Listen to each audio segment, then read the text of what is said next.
Okay, what is the Vatican doing? So they are preparing guidelines for apparitions and other supranational phenomena. Now, for those who do not know, an apparition refers to an instance in which a divine entity, such as a saint, the Virgin Mary, or Christ himself, makes itself known to a person on earth. We have the Vatican declaring this guideline to be published on May 17th. Now, this date stuck out to me for a couple of reasons, because this date on May 17th is one day before May 18th, and May 18th is 40 days after the Great American Solar Eclipse. So April 8th, that is when the solar eclipse happened. 40 days later is May 18th. It's just a weird coincidence that Homer, in the episode about him predicting the rapture, predicts it to be on May 18th. We also have the fake Pentecost happening a day after on May 19th. I am not telling you something is going to happen on one of these days. I am sure nothing is going to happen because I can see the comments now. Nothing happened. Nothing ever happens. I'm not telling you something is going to happen. I am just pointing out weird coincidences that I see, okay? Why is the Vatican declaring this on May 17th? Why is it published on May 17th? And that is, again, just perfect timing. 40 days after the solar eclipse, right before Pentecost. Again, we will have to wait and see what happens, but just weird times that we live in, guys. And I'm just bringing up these things to you, to your attention. You can take it to the Lord. You can think it's all silly, and that is fine. That's totally fine. We can all believe what we want. Did Avril Lavigne just make her body double conspiracy theory worse? Avril is the latest guest on the Call Her Daddy podcast. When Alex asked her about the conspiracy, she was really chill about it. At first, she said cool and gave a thumbs up, and then said, it's just funny to me, honestly. It's not that bad. It could be worse. I feel like I got a good one. I don't think it's negative. Obviously, I am me. It's so dumb. Which had fans in almost all the social media comments feeling like Avril's responses just convinced them more about the conspiracy theory. If you have absolutely no idea what I'm talking about, back in the early 2000s, after Avril released her second or first debut album and was shooting into superstardom, and around that time, her grandfather, who she was very close with, had passed away. Avril's record label used backup vocalist Melissa Vandella to go out in public while Avril needed a break and was grieving. So yes, she has always had a body double, which she did not even mention in the Call Her Daddy podcast, but to my knowledge, that is true, allegedly. Allegedly, the conspiracy theory goes that one day in 2003, she ended her own life. Being greedy, the record label knew that they made the next pop girl, hid the Avril incident, and put Melissa in her place. And allegedly got her plastic surgery. The evidence that fans have that we are left with Melissa starts with her appearance changes after 2003, missing moles and freckles, handwriting, friend group changes, and vocals sound different. But let me know what you think. That's just one heck of a conspiracy theory. Did you know, at the Haunted Mansion, when you're entering the Grand Hall where all the ghosts are dancing, you know what's behind you? No. Walt Disney's wheelchair. Interesting. It's there. Next time you go, as soon as you get in, right? As soon as you're gonna turn as soon as the other way, because we can't see it 'cause it's behind you. Yeah. It's easier to see it on your right side. You know, another thing about the Haunted Mansion, that people spread ashes. Yeah. They All the spread time. and grow ashes. It's a problem. Yeah. It's a problem. People actually try to have their baby at Disneyland. Oh, well, yeah, because you get free membership for... No, that's false. Is it? Yeah, it's false. They had to make an announcement because people really thought there's this like little lore online that people were saying that if your baby is born in Disneyland, you get free membership for life. No, that's false. And also, you know, there's been no deaths at Disneyland. And for the most part, they revive them Oh, so they can die so somewhere they can die somewhere else. Yeah, they throw them out. Go. Oh, that's they have a cannon. Evil Knievel type shit. Or like you hear like Goofy.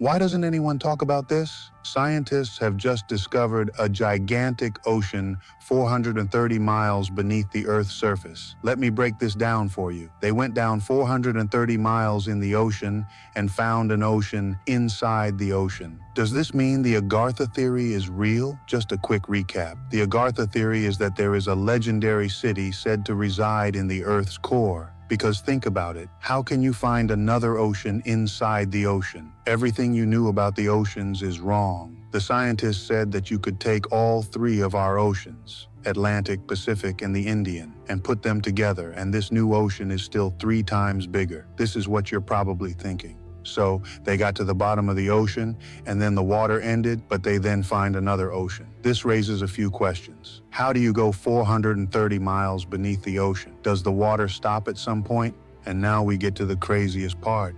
And if there is water beneath the oceans, could that mean there is land beneath the surface? Oh, your ring's real? No. Oh. So it was scripted. You knew you was getting them. Of course, all day, every day. So y'all knew you was getting them that year. I did. Yeah. There's a script. True story.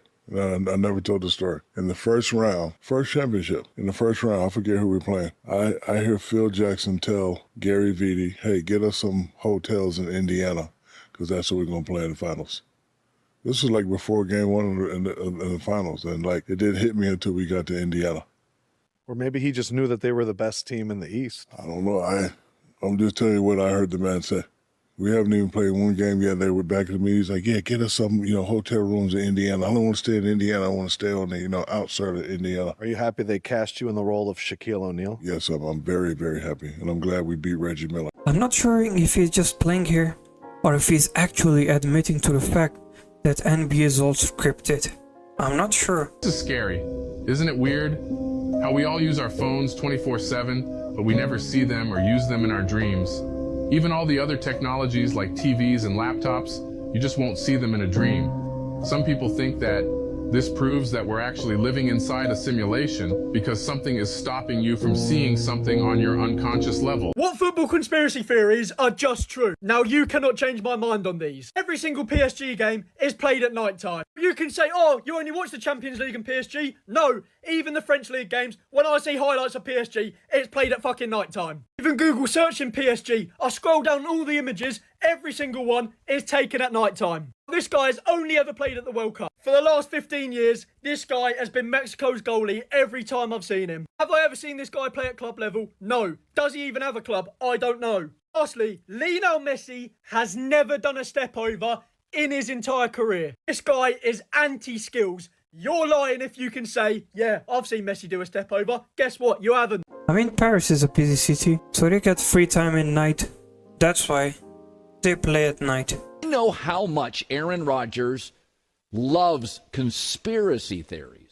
The 49ers on Monday Night Football, the first Monday Night Football game, that's always a crazy crowd, host Aaron and the New York Jets. You face Shanahan on the road, rebuilt offensive line. Oh, by the way, the player that knocked Aaron Rodgers out, Leonard Floyd, he now plays for the Niners. You think it's a coincidence? I've watched the NFL my entire life. Manipulate television networks, the free agent schedule, Christmas Day to take away some oxygen from the NBA. And they chose Aaron in San Francisco as the opener. And why would they do that? Because Aaron's gotten increasingly controversial.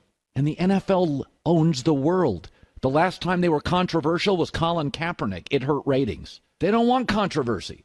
They don't need controversy. They don't need clicks. You go look at that Jet schedule with 3 new offensive linemen plus J-Mac, a rookie offensive lineman. You think they're going to be humming week 1 against that pass rush? Aaron Rodgers, 3,000-mile flight, rebuilt O-line, offensive coach. Shanahan knows Salah's defense, back and forth. I know what you're saying, Colin. That is way out there. Jets 0-1, off the front page, back to another losing season. There is a crazy rumor out there about you that I obviously have to ask about. Oh, yeah, that one. I know what you're talking about. There's a conspiracy theory that I'm not me.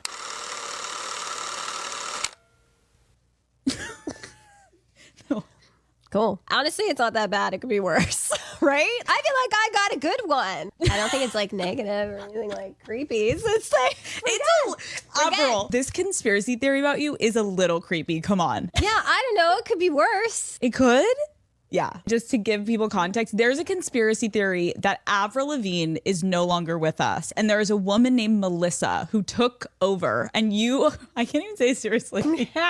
You sitting across from me, you are Melissa. And there are like conspiracy theories that run so fucking deep. Like, does it annoy you that there will be people that comment on this episode being like, that's Melissa, that's not Avril? When did it start? My second album? Like, I don't know. I mean, Online obviously I am me. It's so dumb.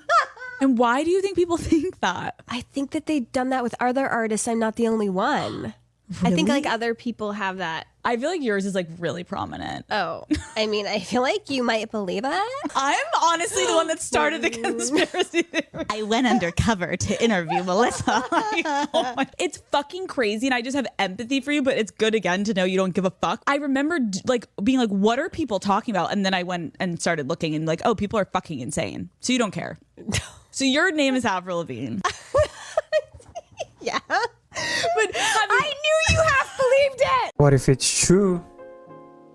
There is a huge conspiracy theory that I'm secretly Somalian and the flag represents Somalia. And, you know, I got a lot of online hate for that. So I'm like, I'm just a kid from rural Minnesota. They hope Minnesotans are proud to use them, at least for the next 100. This might be a conspiracy theory that nobody cares about, but I care about it. For the longest time, I've been the biggest believer that if you have a favorite sock, like there's a sock that you enjoy using, you should just get rid of all your mismatched socks and just buy like as many of these pairs of socks as possible, because one of the greatest luxuries in life is to have your sock drawer and there's never any mismatched socks. So you never run out of your favorite socks. It's always the same ones. And the sock that I have fallen in love with and has been the reason that I implemented that rule and why I swear by it is Bombas socks.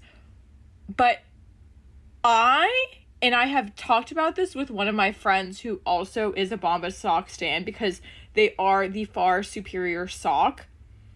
Am I the only one who feels as though, not even feels, this is a fact, so many of my Bombas socks have suddenly gotten holes in the toe before, when like I used to literally run these to the ground and I don't even know where these holes come from. Crazy, but I feel like my most recent batch of Bombas socks have just been falling apart on me. It's just so real. You know, it screams realness is what it does. It says, look at how stupid all these people are who don't believe that NASA's telling the truth. Look at this picture. How can you doubt when you see a picture like this? It's just giving realness, you know? And this one, wow, just take a moment. Bow down. Look at that. Gaia. Definitely not CGI. I don't know what else to say. I mean, if you disagree, you obviously weren't Ivy League educated, you know what I mean? Because that is the realest thing that I've ever seen in my life.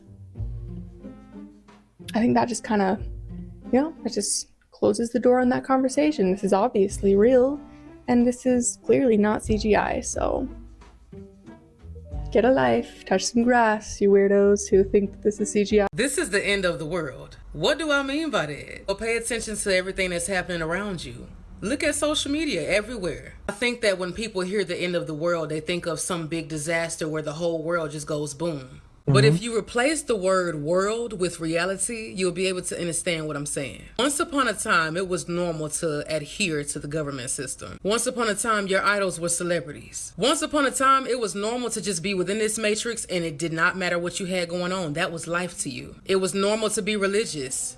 It was normal to walk with this God that you believe in, that you can't see, but you believe he's coming. See, that's what happens when magic is placed upon you. You can't see the real world. You can't see the real reality in which you really live in. And this is where you start to understand the difference of being awake and asleep. Let's talk about it. To be woke is to be consciously aware of yourself, consciously aware of your surroundings, consciously aware of your decisions, choices, and perceptions. To be asleep is to be controlled, to not perceive what you perceive, but what is placed upon your perception, what is placed upon your eyes. The veil is the magic that has been done to the generations before you to keep them asleep. You are consciously unaware of yourself and everything that is really going on around you. Technically, when they're saying it's the end of the world, they're saying that you are no longer blinded. Blinded by what? How did you get blinded? How do you keep a mass number of people asleep? Magic. So the new world will be you entering into a space of ultimate awareness of yourself, what you want to do, how you want to live, how you perceive life. So one would ask, well, what breaks the spells? You.